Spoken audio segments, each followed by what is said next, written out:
introduce to you my friend Heather Parsons, who is one of my greatest gifts. She's an angel, and she's a healer, and she's a Sufi, and I'm just really honored. We want to start introducing more people into our talks. So, Heather, do you want to chant, or what are you feeling to do? Well, let's do a little prayer practice for healing, and we'll recognize that there's only one God, being God all the time. There is no other God but God. And we'll also do Ya Shafi, Ya Kafi. We are healed, we are whole, we're made whole, and we are healed. Maybe a few words of how you got this and where you learned it and your story with Sufism and what it means here generally.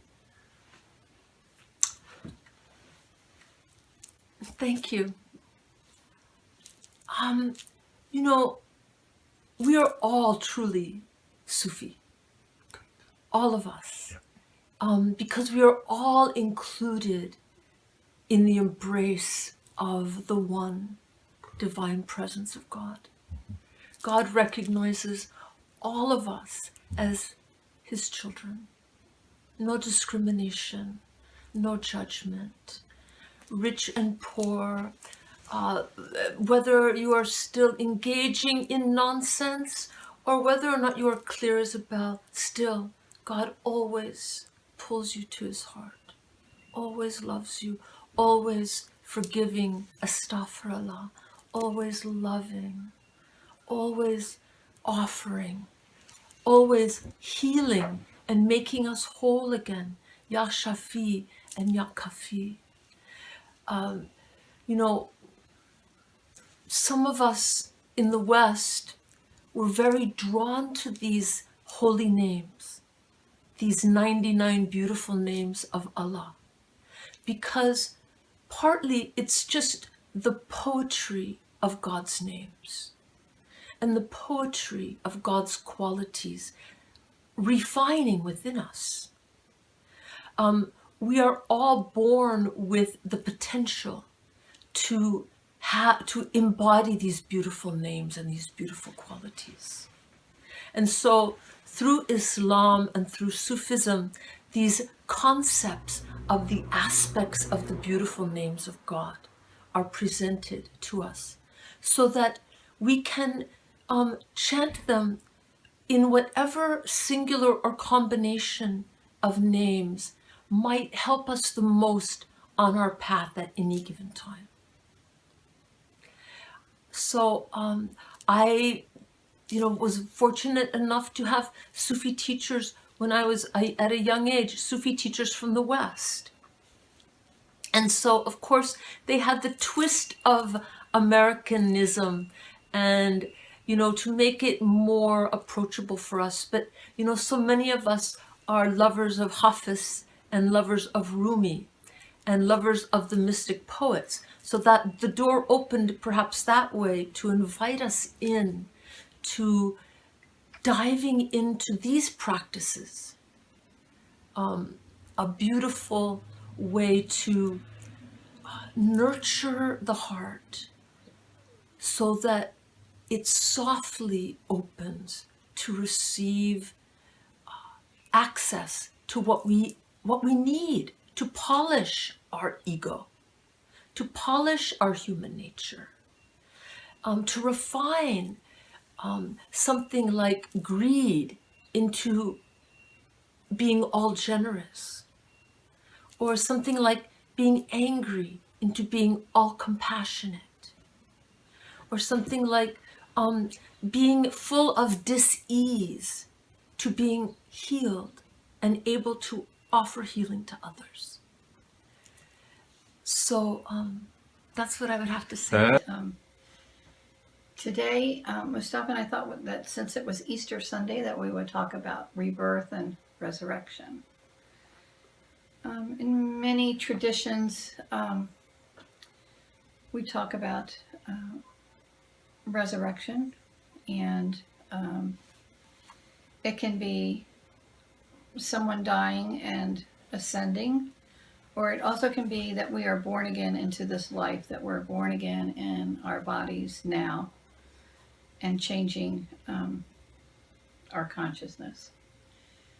As many say, as we're getting, this happens when we're able to get out of our ego, get out of the way, and God will come through us, this time only without our minds, thoughts, and perceptions, but it'll be coming from our heart. And until we have this rebirth, you don't really get to go into awareness or enlightenment, because it's all about getting out of your ego. Today is Easter, and I wondered if you would just give me your how you would interpret rebirth and also resurrection. Okay. You know, rather than resurrection, let's speak of rebirth and reincarnation, Okay. which would be the way that I would say it, because we do get, as we learned today, or as we were reminded today, many incarnations in just this one physical body. You know, it is such a great gift to be given a human body so that we are trusted by God with the human body, so that we might grow our soul within this body. And we can't even measure what it is to be trusted with a body, so that we might use this body to evolve a mature soul presence that is of benefit to this world. And you know, every time our heart is broken, our soul grows. Every time a leg is broken, our soul grows. Every time we fail at something that we longed for, our soul grows. Every time we have a great success, our soul has another opportunity to grow. And so every time we have a burst of growth in this lifetime, it's as if we're reborn. And when we're reborn in this same lifetime, it's like getting another opportunity to be a display of God's love for this world, to be an example of the refinement of God in a body. You know, my view of reincarnation is that really there are not many souls, you know, going from one body to another, but rather there is a grand soul that belongs to this earth. And this grand soul keeps reforming its pieces in a body for a lifetime in order to evolve not just this being, this body, this consciousness, but the consciousness of this great oneness that is the soul of all of us, of all humanity. I think what's so important to know is that many religions and many traditions try to say the same thing, but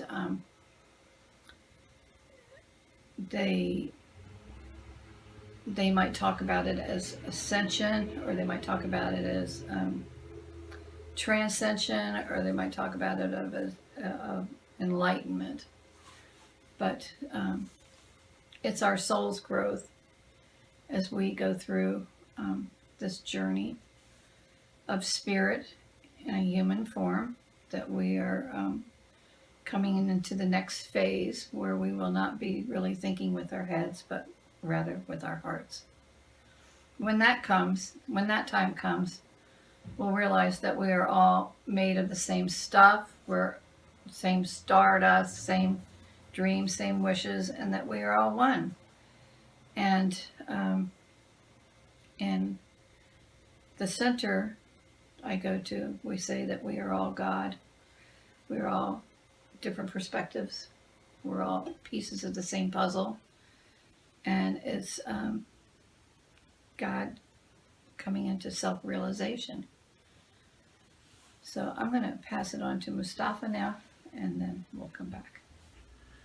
Today we have in our company Heather, who is as we said, a musician, a singer, a healer. She's a Muslim Sufi. She does chanting. I have heard her singing in the church. Very unique voice, and you will listen to her today, and she will do some zikr. She represents for me the West, the intelligent West who lives on the top of technology and who is searching for a spirit. And so many of the people I have met in the Center for Spiritual Awareness, which used to be a church, but they changed it to that name, and it all shows that they are searching for the real spirit, for the actual spirit. And following on what has already been said on the topic, I would also remind the people who are watching us, the idea is basically to share with the audience the ideas from a different perspective, from a Sudanese perspective, the writings of Ustaz Mahmoud Muhammad Taha, which is a new understanding of Quran, a new understanding of Islam. One major thing about this, the thoughts of Ustaz Mahmoud, is that they are very consistent in their details, and since they started in the 1940s and up to the time he was executed in 1985, they are very consistent, and because they come from monotheism. Our basic component and essence is the spirit, so we believe the material life or the material appearance is just a manifestation of the spirit. So when you are reborn, meaning you get to know that you are connected to your spirits and you become aware of it, and when you start to become aware of it, it opens for you a new understanding to anything around you. That's why you get astonished to anything as if you have seen them for the first time, because of the new angle you look at things with. And that is why Jesus spoke about rebirth when you accept to enter in the new religion, in the kingdom of God. When you enter in the kingdom of God, which is you get this awareness, it is only awareness that is missing you, because we are animals without this awareness. And that is why the major difference of the teaching of Ustad Mahmoud is through the consistency and the connections of things into one unit. That is a major thing that characterizes his work and his thoughts. But another thing is the practicality. He doesn't go with things as knowledge, as a recreation of knowing new knowledge, or just the pleasure of thoughts and of feelings. No, it is more than that. It is how you adapt those ideas and how you live them in flesh and blood. Practice this to the extent it becomes part of your physical structure. Your thoughts, it is said, I have been listening to one of the YouTubes by researchers on the brain. It's found in YouTube, it's a TED Talk. It's even has been seen by 17 million, I'm surprised. It says whenever we think about anything, there is a change, a chemical change that happens to the mind. So whenever you are exposed to any thought, after that your brain is not the same as it used to be. But when you practice it, the structure of the brain changes. So when you practice the ideas, actually each time the structure of your brain changes to a new thing. And when you are all the time concerned of your deficiencies, your mistakes, and as we said, we were here since the beginning of creation, but we have been in this evolution, and we have been, as also Heather said, in the reincarnation all the time for millions of years. Even the reincarnation has started from the material before the organic material starts, before the plants and animals, and it's going after we got to the human being stages. It's also in the reincarnation in different bodies till we come to our present state. And after we die, the spirit will continue. It is there all the time. It's just a different in form, but it's always in the improvement and in the perfection, whether we want it or not. It's only that there are ways that are faster than others in the perfection process. And also in individuals, there are individuals who are more ready through the inheritance they have already. Because as we said, we are spirits. Some spirits are more advanced than others. For example, the spirits of Jesus, that's why all of the prophets are one family. They all descendants of one family, because that family is the head of the spear of development, of our evolution. They are in the forefront, and they are leading us forward. And the individuals in any place, the more enlightened individual, the more aware individual are always in the front. And those individuals can be spiritual, can be scientists, can be philosophers. But anyway, the bigger minds and the bigger spirits take the lead for humanity in different ways. That's why all of those religions depends upon one person. Or the Sufi ways, it's always one person who is leading. And even in any spiritual work, it's always an individual. Not a coincidence that in the Easter they celebrate with eggs, and eggs in the Sufi also is used as a metaphor. The egg, there is a rebirth in the egg. When the hen, or when a hen lays the egg, that's the first birth, and then when it gets out of its shell, that's another rebirth. And also the metaphor is used in Sufism to say inside the egg it grows and it perfects itself, and it goes into different stages until it is mature enough to break the shell and get out of it. So also as individuals, we are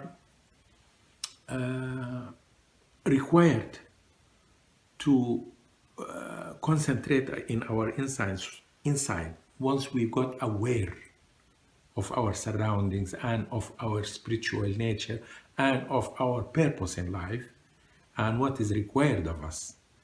And then when we start practicing, we will feel the difference. Each time we feel a newer perfection, a better person.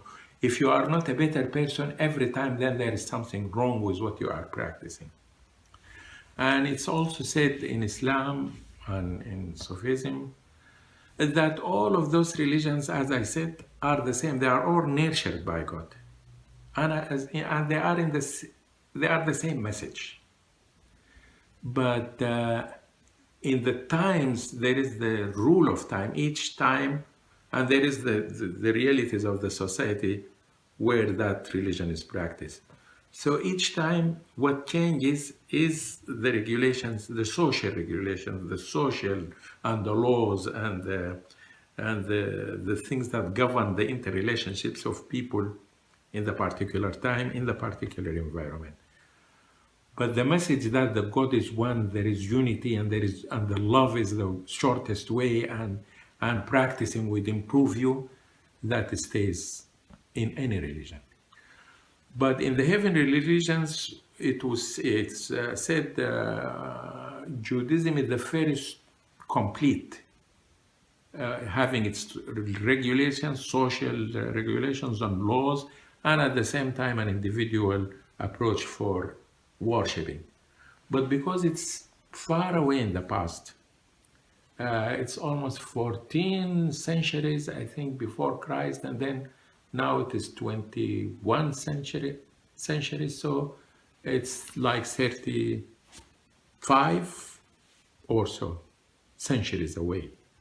So the realities of that society is quite, it's uncomparable with what we have today. But then when Jesus came, as I said at an earlier time, it's a very short time, 3 years, and he was concerned with laying down those ideals for humanity, which were difficult to be applied at that time. It's only Jesus who did. And at the same time, he did not bring an approach of worshiping with it. But when Islam came, it came inheriting the older religions, and it came on its first part more towards a tougher environment of the 7th century. But it's all the ideals. It's equality in resources, in economics, and it is equality in decision making, what we call democracy, and it's an intensive worshipping for an individual, a worshipping that should make you all the time in presence with God.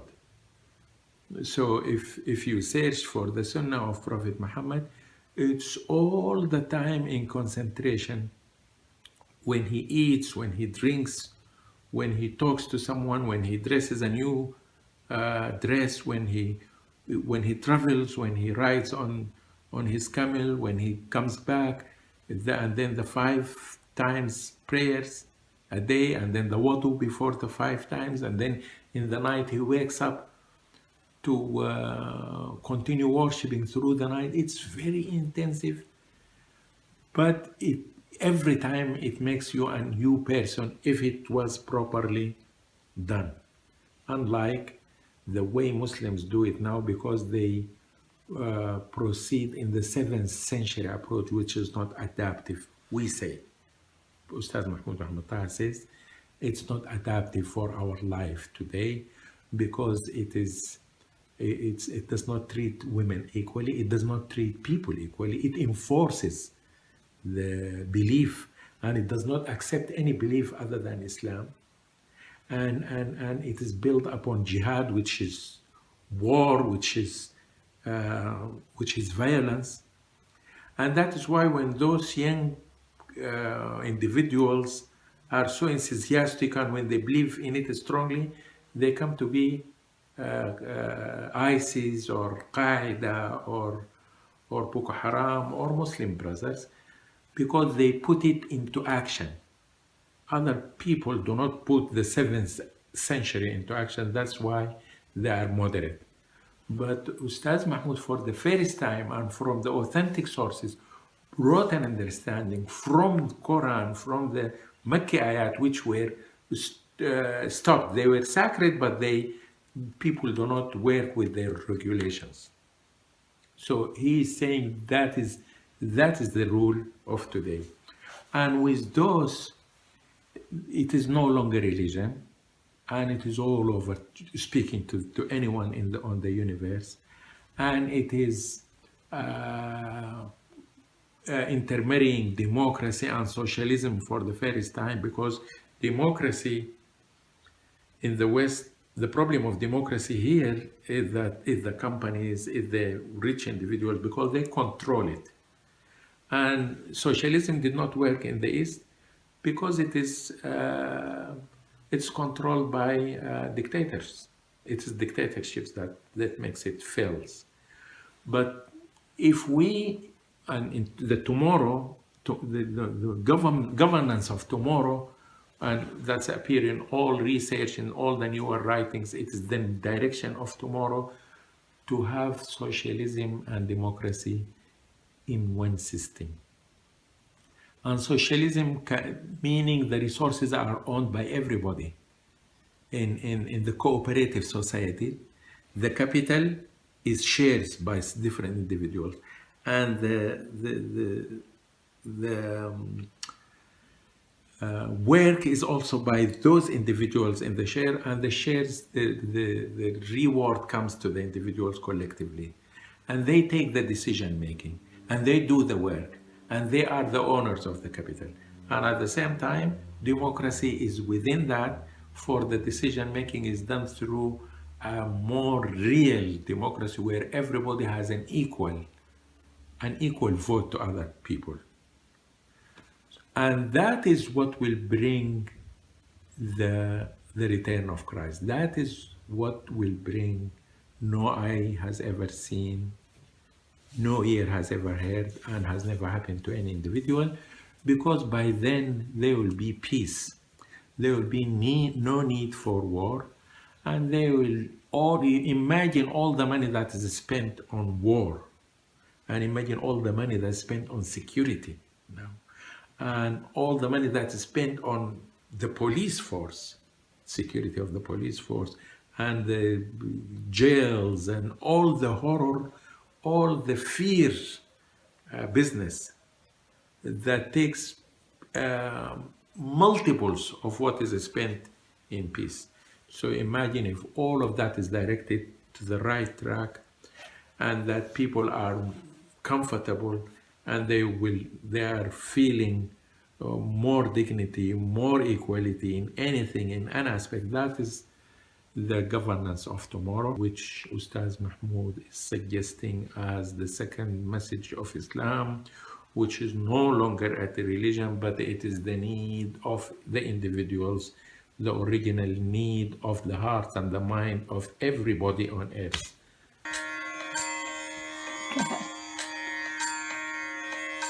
La ilaha illallah, la ilaha illallah, la ilaha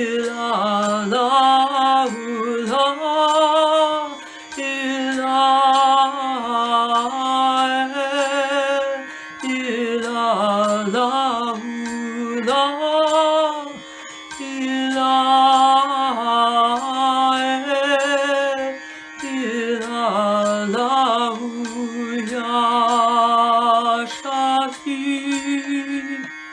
Ya Kafi, Ya Shafi, Ya Kafi, Ya Shafi, Ya Kafi, Ya